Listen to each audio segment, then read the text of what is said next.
Hello friends, இன்றைக்கி நம்ம பார்க்க போகிறது கொரியன் அனிமேட்டட் சீரீஸான சோலோ லெவலிங் சீசன் 1 எபிசோட் 5 தான் இன்னைக்குள்ள வீடியோவில் பார்க்க போகிறோம். இந்த எபிசோடில் நிறைய புது கேரக்டர்ஸ் இன்ட்ரடியூஸ் ஆவாங்க. பட் முக்கியமானவங்களோட நேம்ஸை மட்டும்தான் நான் மென்ஷன் பண்ணுறேன். ஏன்னா மற்றவங்க நேமெல்லாம் அந்த லெவலுக்கு இம்பார்ட்டன்ட் கிடையாது. அண்ட் அவங்க நேம்ஸையும் வந்து எபிசோட்ஸில் மென்ஷன் பண்ணியிருக்க மாட்டாங்க. சரி, வாங்க நம்ம வளவலன்னு பேசாமல் இன்னைக்குள்ள கதைக்குள்ளே போகலாம். இன்றைக்கி நம்ம பார்க்க போகிறது சோலோ லெவலிங் சீசன் 1 எபிசோட் 5. நம்ம ஹீரோவோட ஹாஸ்பிட்டல் தான் காமிக்கிறாங்க. பையனை பார்த்தா அந்த லெவலுக்கு ஒன்றும் சூப்பராக தெரியல. பட் அவங்க பாடி ஸ்ட்ரக்சர் வேற லெவலில் இருக்குல்ல அப்படின்னு நர்ஸ் எல்லாம் பேசிட்டு இருக்காங்க. அந்த பையன் எக்ஸசைஸ் பண்ணி செம ஹார்ட்டாக மாறிட்டான்ப்பா. ஒரே வாரத்தில் ஹண்டர்ஸ்லாம் இப்படி மாறுவாங்களா என்ன அப்படின்னு பேசிக்கிடுவான். அதில் ஒரு நர்ஸுக்கு நம்பிக்கையே இல்லை. நம்ம ஹீரோ ரூமை போய் செக் பண்ணி பார்க்குறா. அவன் இவ்வளோ ஹார்ட்டா அப்படின்னு அந்த நர்ஸ் பார்க்குறா. நம்ம ஹீரோ இன்னைக்கு தான் ஹாஸ்பிட்டல்ல இருந்து டிஸ்சார்ஜ் ஆக போறான். ஸோ அதை செக் பண்ண தான் வந்திருக்காங்க. நான் ஓகேவா தான் இருக்கேன். அவங்க ஹெல்ப்க்கு தேங்க்ஸ் நம்ம ஹீரோ சொல்லவும், சரி ரிசப்ஷனில் வந்து பேப்பர் ஒர்க்கை முடிச்சுட்டு கிளம்புங்க அப்படின்னு அந்த நர்ஸ் சொல்லிட்டு உங்க ஃபோன் நம்பர் கிடைக்குமா நம்ம வைக்கப்பட்டுட்டே கேட்குறா. என் பிளட் டெஸ்ட் எதையும் ரிப்போர்ட் அனுப்புறதுக்கு கேட்குறாங்க போல அப்படின்னு நம்ம ஹீரோவும் கொடுக்குறான். ஒரு டிவி ப்ரோக்ராம காமிக்கிறாங்க. ஹண்டர் பை நம்ம கண்ட்ரியோட 7 இயர்ஸ் ரேங்க்ல நீங்களும் ஒருத்தங்க. ஸோ ரொம்பவே பிஸியான ஆள் நீங்க. எப்படி இவ்வளோ ஸ்ட்ராங்கா மாறினீங்கன்னு கேட்கவும், நான் ஹண்டர் ஆகிறதுக்கு முன்னாடி ஒரு ஃபயர் ஃபைட்டரா இருந்தேன். எப்பவும் என் பாடியை ஃபிட்டா வச்சிருப்பேன். நான் சின்னதா ஒரு மிஸ்டேக் பண்ணா அதை என்ன சுத்தி இருக்கிறவங்களையும் பாதிக்கும் அப்படின்னு அவர் பேசிட்டு இருக்காரு. டைம் ஆயிடுச்சு. நம்ம ஹீரோ சிஸ்டர் ஸ்கூலுக்கு கிளம்புறா. கிளம்பிட்டியா நம்ம ஹீரோ வந்து பார்க்கவும், நீ இப்பெல்லாம் ஒர்க் அவுட் பண்றியா என்னன்னு கேட்கவும், ஆமா எக்ஸசைஸ் பண்றேன் நம்ம ஹீரோ சொல்றான். ஹண்டர்ஸ்லாம் டிஃப்ரெண்ட்னு கேள்விப்பட்டிருக்கேன். ஈவன் 20 வயசுல கூட நீ ஹைட்டா வளர்ந்த மாதிரி தெரியுதேப்பா. அதுவும் நல்லதுக்கு தான் அப்படின்னு சொல்லிட்டு கிளம்பவும், உன்னோட கொடைய மறந்துட்டு நம்ம ஹீரோ சொன்னா அது தேவைப்படாதுன்னு கிளம்பவும், வச்சுக்கிறதுல ஒன்றும் தப்பு இல்லை அப்படின்னு நம்ம ஹீரோ பேக்ல வச்சு அனுப்புறான். டெய்லி குவெஸ்ட்ல நம்ம ஹீரோ ரன்னிங்கை மட்டும் கம்ப்ளீட் பண்ணல, ஸ்ட்ரென்த் கூட கூட எனக்கு மசில்ஸும் அதிகமாகுதுன்னு நம்ம ஹீரோ பார்க்கறான். ஸ்கில் பாயிண்ட்ஸ் ஸ்ட்ரென்த்லயும் போடக்கூடாது. ஸ்ட்ரென்த்தை மட்டுமே வச்சு மான்ஸ்டர்ஸ் தோக்கடிக்க முடியல. என்னோட எஜிலிட்டி, வைட்டாலிட்டி இது ரெண்டுமே மான்ஸ்டர் கூட ஃபைட் பண்ண முக்கியம் அப்படின்னு சொல்லி ஸ்கில்ல ஷேர் பண்ணி போடுறான். வீட்டு வாடகை கட்டலன்னு ஹவுஸ் ஓனர் கால் பண்றாரு. கேள்விப்பட்ட நீ அடிப்பட்டு ஹாஸ்பிட்டல்ல இருந்தியாமே, இருந்தாலும் கொஞ்சம் பார்த்து வாடகையை போட்டு விடுப்பான்னு சொல்லவும், நான் இன்னைக்கே போட்டு விட்டுருதான் அப்படின்னு நம்ம ஹீரோ சொல்றான். சின்ன லெவல் மான்ஸ்டர்லாம் இப்போ ஈஸியா என்னால கொள்ள முடியுது. இன்னும் பெரிய லெவல் டஞ்சனுக்கு போனாதான் நிறைய காசு கிடைக்கும். நான் இன்னும் ஒரு ஈராங்கர் தான். ஸோ பெரிய டஞ்சன்ஸ்க்கே நல்லா போக முடியாது. நான் ஸ்ட்ராங்குங்கிறத வெளியே காமிக்கட்டுமா? இல்ல வேண்டாம். இந்த வேர்ல்டுல ஒருத்தரோட ஸ்டேட்டஸ்ங்கிறது ஃபிக்ஸ் ஆனது தான். ஒருத்தன் தான் டெய்லியும் ஸ்டேட்டஸை இன்க்ரீஸ் பண்ணிக்கிட்டே போயிட்டு இருக்கேன். இந்த விஷயம் வெளியே தெரிஞ்சா நான் தான் நியூஸ்ல ஹெட்லைன்ஸ். நான் தேவையில்லாம நிறைய பேர் என்ன டார்கெட் பண்ணுவாங்க. ஸோ இப்போதைக்கு என் ஸ்ட்ரென்த் நான் வெளியே தெரியாமையே பாத்துக்கிறேன் அப்படின்னு நம்ம ஹீரோ யோசிக்கும் போது ஒரு கொஸ்டின் நம்ம ஹீரோ கண்ணில் படுது. 10 கிலோமீட்டர்ஸ் ஓடி வந்ததுல நம்ம ஹீரோவன் டெய்லி கொஸ்ட்டை கம்ப்ளீட் பண்றான். டோங்ஸுக்குன்னு ஒருத்தன் வந்து இன்ட்ரடியூஸ் ஆகிறான்.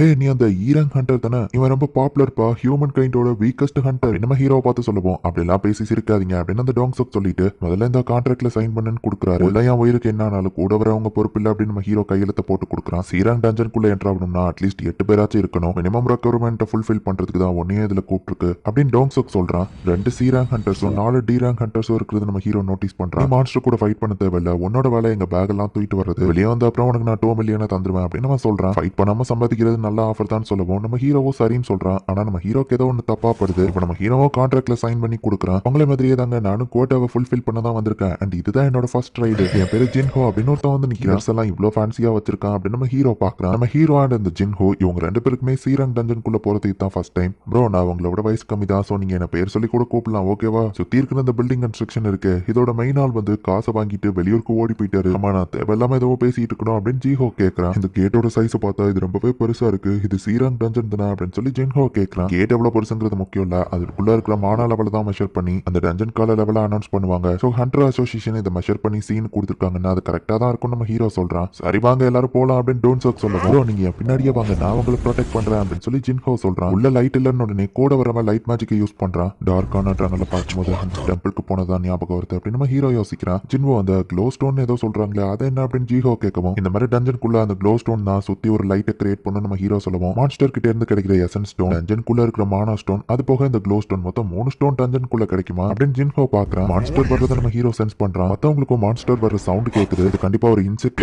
மான்ஸ்டர் தான் அப்படின்னு நம்ம ஹீரோ சொல்றான். சத்தம் நம்மள நெருங்கிட்டு இருக்காதுங்க, எங்க இருந்து வருதுன்னு மத்தவங்க பயப்படுவோம். அது மேல இருந்தா வருது அப்படின்னு நம்ம ஹீரோ சொல்றான். டக்குனு அந்த லைட் மேஜ் வந்து அவன் பவரை யூஸ் பண்ணி பிளாஸ்ட் பண்றான். ஜின்ஹோ என் பின்னாடியே இரு, நான் உன்னை ப்ரொடெக்ட் பண்றேன் அப்படின்னு ஜின்ஹோ சொல்றான். அந்த டோன்சிக் வந்து ஒரு ஸ்கில்லை யூஸ் பண்ணவோ எல்லா மான்ஸ்டரும் அவனை நோக்கி போகுது. அவன் ஒரு சீரான் ஹண்டர்ன்றதுனால அசால்ட் அதுங்களெல்லாம் கொண்டுகிட்டு இருக்கான். இந்த லைட் மேஜ் அவனோட பவரை யூஸ் பண்ணி ஒரு பெரிய பிளாஸ்டியே கிரியேட் பண்றான். எங்களோட பார்ட்டியில ஹீலர்ஸே இல்ல, எப்பவும் நாங்க இதே மாதிரி தான் பண்ணுவோம் அவன் சொன்னான். கொஞ்சம் கூட யோசிக்காம இவங்க காட்டு மிராண்டித்தனமா ஃபைட் பண்ணிட்டு இருக்காங்க அப்படின்னு நம்ம ஹீரோ பார்த்துட்டு இருக்கான். நம்ம ஹீரோவையும் அட்டாக் பண்ண வரத அசால்ட்டா காலாலேயே நம்ம ஹீரோ பிச்சு போடுறான். இந்த மான்ஸ்டர்கிட்ட இருந்து கிடைக்கிற எசன்ஸ் ஸ்டோன்ஸ் எல்லாத்தையும் கலெக்ட் பண்ணுங்க, அதை 7 பங்கா பிரிச்சுக்கலாம் அப்படின்னு டோன் சர்க் சொல்றான். நம்ம ஹீரோக்கு ஜஸ்ட் 2 மில்லியன் தரன் பேசி தான் கூட்டிட்டு வந்திருக்காங்க. ஸோ அந்த எசன்ஸ் ஸ்டோன்ஸ் இதுலயும் நம்ம ஹீரோக்கு பங்கு கிடையாது. அதுங்க மேல இருந்து வரப்போதுன்னு உனக்கு எப்படி தெரியும் டோன் சர்க் கேட்கவும், ஜஸ்ட் கெஸ் பண்ண நம்ம ஹீரோ சொல்றான். இந்த மான்ஸ்டர் எல்லாம் வெப்பன் வச்சு அட்டாக் பண்ண மாதிரி தெரியலையே, ஏதோ ஒரு மான்ஸ்டர் இதுங்களை பிச்சு போட்ட மாதிரி தெரியுது. இங்க இதை விட பெரிய மான்ஸ்டர் ஏதோ இருக்கு அப்படின்னு சொல்லி அவங்க பார்த்துட்டு இருக்காங்க. இதுதான் என்னோட ஃபர்ஸ்ட் ஹண்டிங் தான். அந்த ஆண்ட் எப்படி வெட்டினு பாத்தீங்களா அப்படின்னு சொல்லி ஜின்ஹோ பேசிட்டு இருக்கான். ஜின்ஹோ உன்னோட அந்த கியர்ஸ்லாம் நிறைய வேலை போகும்ல,